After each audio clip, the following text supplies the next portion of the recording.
एक बार फिर से ये खिलाड़ी एंजॉय करने में बिल्कुल पीछे नहीं होता और इस वक्त गंगनम स्टाइल चलता हुआ कैनरी काफी ज्यादा खुश होना भी चाहिए क्योंकि आपने उस तरीके से विनर चिकन डिनर निकाला है।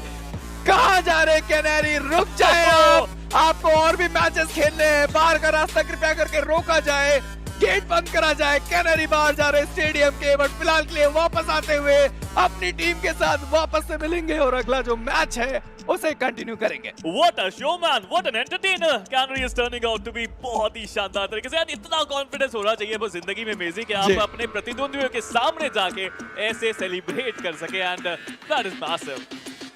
होना चाहिए।